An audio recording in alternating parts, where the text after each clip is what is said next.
Hey everyone, I almost tripped over R2D2 back there, so this is sort of a different venue than I'm used to. Um, a little over 3 years ago, I was a senior executive at Teach for America, and I got a phone call out of the blue. Would I be interested in talking to the newly elected governor of Tennessee about potentially becoming the commissioner of education? This was a big surprise to me, and I'm embarrassed to say that it sparked two questions for me. What does a commissioner of education do? And who's the newly elected governor of Tennessee? But I did a little research, and one thing led to another, and a little while later, I was getting picked up at the airport by a tall, ramrod straight Tennessee state trooper who whisked me off, and I interviewed with Governor Haslam while we walked briskly around downtown with a couple of troopers jogging behind us, and Governor Haslam was smart, and he was focused, and he was really into education, and we shared a couple of passions. We shared, number one, just this belief that all kids, and especially low-income kids who historically hadn't done very well, could do better if we built a better education system. And the second thing was a sort of nerdy obsession with data and with numbers and with results, and a real fixation on results. And so a couple of weeks later, I traded in my grungy nonprofit cubicle in DC for a press conference in Nashville at the state capitol announcing my arrival. And I wasn't a real novice, I wasn't a total novice to the public sphere. When I was at Teach for America, I had been in charge of politics and policy.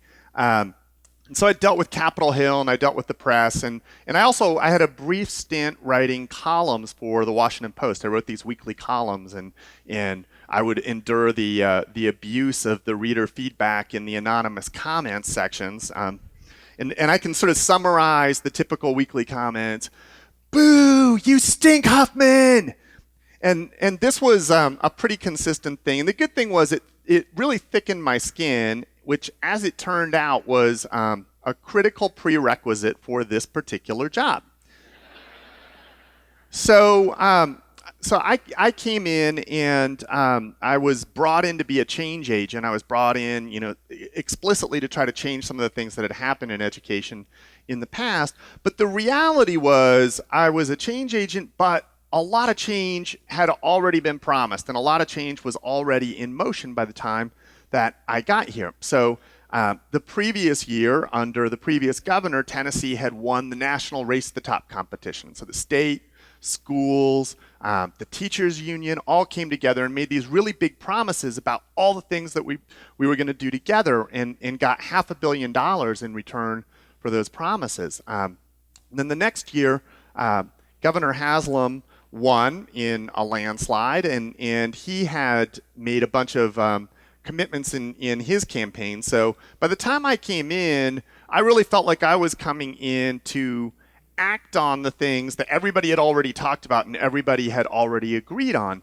And my arrival here was not really welcomed with open arms by the local press and media, but I was nonetheless really enthusiastic about the plan and the potential here. And I was also really fixated on one particular question in education.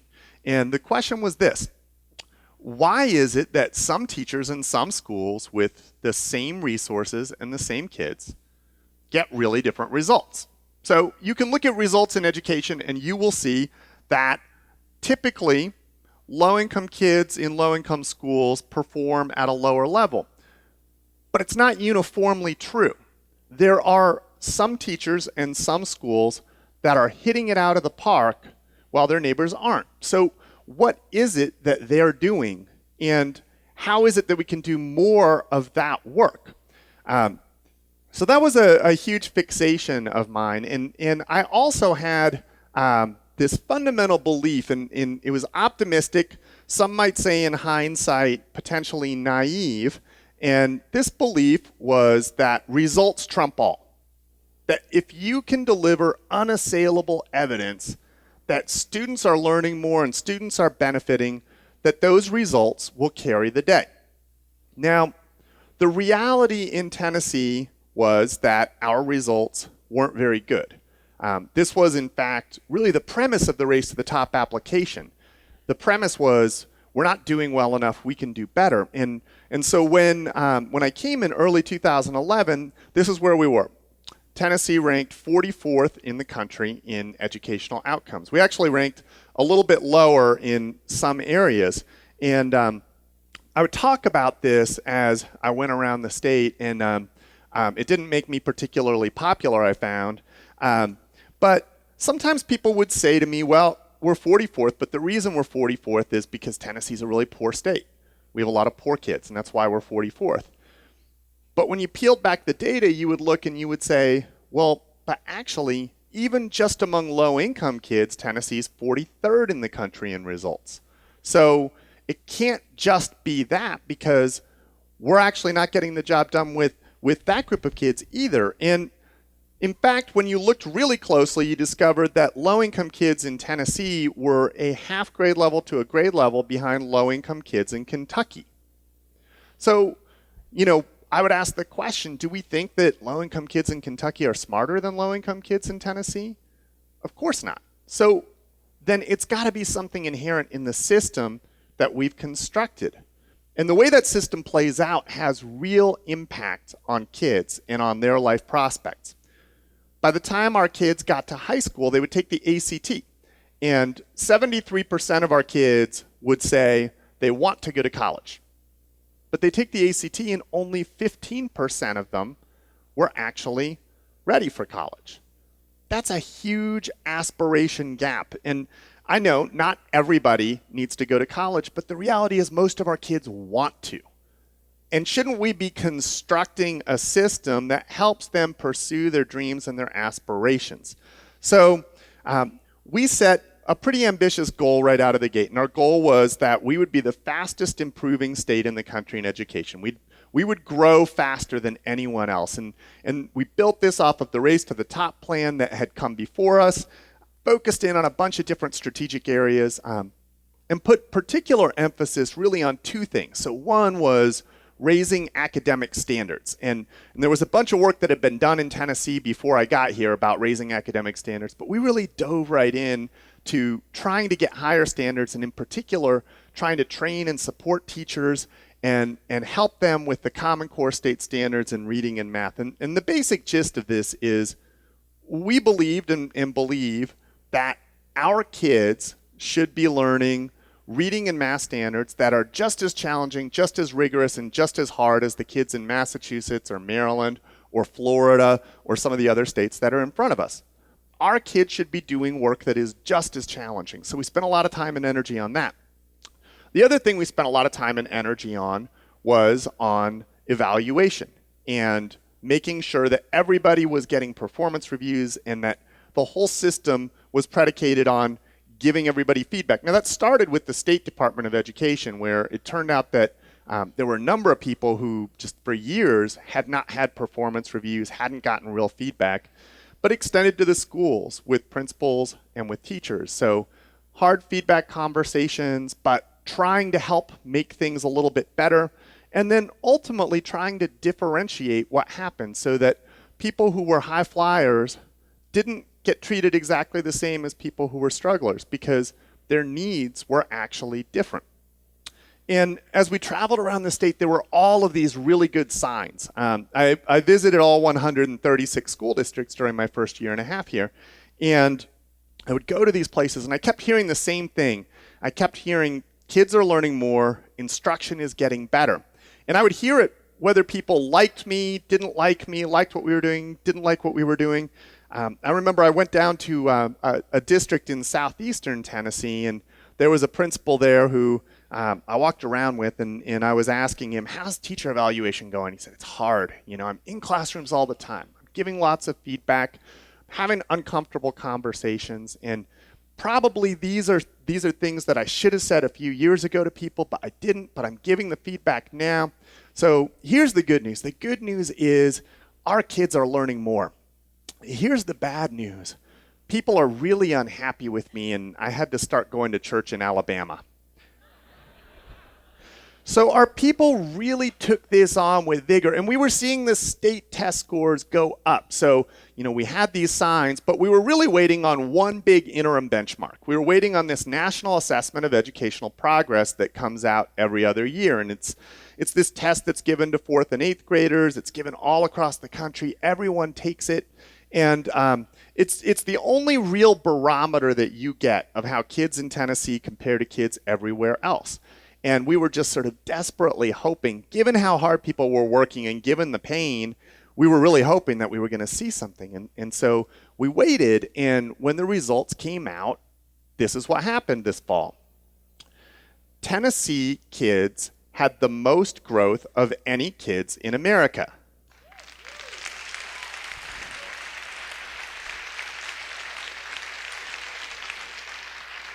So our kids had progressed between 2011 and 2013 more than kids in any other state. And there was more good news as we looked deeper. So that line in the middle right there, that's the national average growth for African American students. That's all 50 states rank ordered top to bottom. That's Tennessee at the top. So Tennessee African American students grew more than African American students in any state in the country. Same thing for white students. That's the average growth line for white students. That's all 50 states top to bottom. That's Tennessee at the top. Tennessee white students grew more than white students in any other state in the country. And in fact, since we were feeling pretty good about ourselves at this point, we looked back at the last 10 years of the test. They've been giving this test for about 10 years to all 50 states. And we looked back over the history of the test, and it turned out that Tennessee kids had grown more than kids had ever grown on this National Assessment of Educational Progress.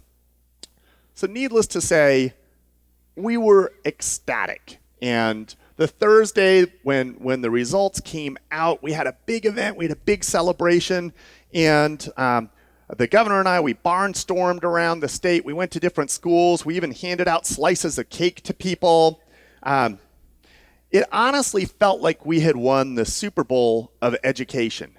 And I remember going up to Kingsport in the northeastern part of the state, and there's a guy, 70-year-old guy, been engaged in education for decades, and he literally, as he pulled me aside, he cried when he talked about the results. He was so proud. And that's the way that a lot of this felt for a little while. But then a really funny thing happened. Instead of continuing this momentum and having people say uniformly, you know what, this growth is great. We've got to do more of these things that helped us grow. How do we go faster? Actually, what happened is some of the detractors started to get a little louder. And so over the ensuing weeks, there were some more petitions against me, and some of the online things that people had put on asking me to leave and go away were picking up momentum. There were no confidence votes, and it really felt unfair. I don't think I look like Alfred E. Newman, and it really felt sort of surprising that there was all of this pushback. And I don't mean to say that everything was great in education, because, of course, there are lots of things that we're not doing all that well, and I could give you the litany of things that desperately need improvement in Tennessee. And the reality was, being the fastest improving state in the country meant that instead of being 44th, we are now 36th in the country in results. And while that's much better than 44th, 36 still gives you a ton of runway. But the reality is that our kids were learning more, and our scores had gone up, and yet the public conversation had not changed. So put another way, the premise that I started with, that results trump all, it basically turned out not to be true. And this has been something that I have been grappling with, I think, for the last few months. Why is it that results ultimately aren't the trump card? Why is it that even when you have that evidence, it doesn't necessarily change the conversation? So I'm going to tell you the secret to improving student results. But I have to warn you that you're probably not going to like it. So if you want to improve student results, two big things have to happen. Kids have to work harder, and adults have to work harder too.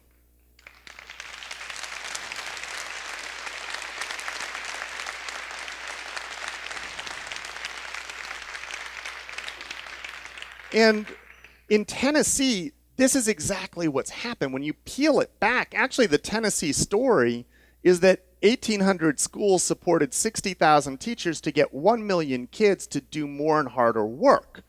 And that's really an amazing thing. Our teachers dove in, they were teaching harder lessons, and teaching harder lessons requires more training, it requires more planning, it requires more time. Same thing for our administrators. So there's a real time effort. And the truth is, if you peel back great results anywhere in education, you're likely to find an increase in workload. Sometimes people have asked me about some of the high-flying charter schools that get really great results in low-income communities, and what's their secret sauce? Well, you can look and you'll see the secret sauce, and the secret sauce is the kids go to school for more hours, they go to school for more days, the parents and the kids sign up for higher expectations, and there's more oversight of the classroom teaching. Sometimes people will say, why is it that Singapore and South Korea are just crushing us in education? You know, what's going on? Well, their kids are outworking our kids, and their parents are actually demanding more work.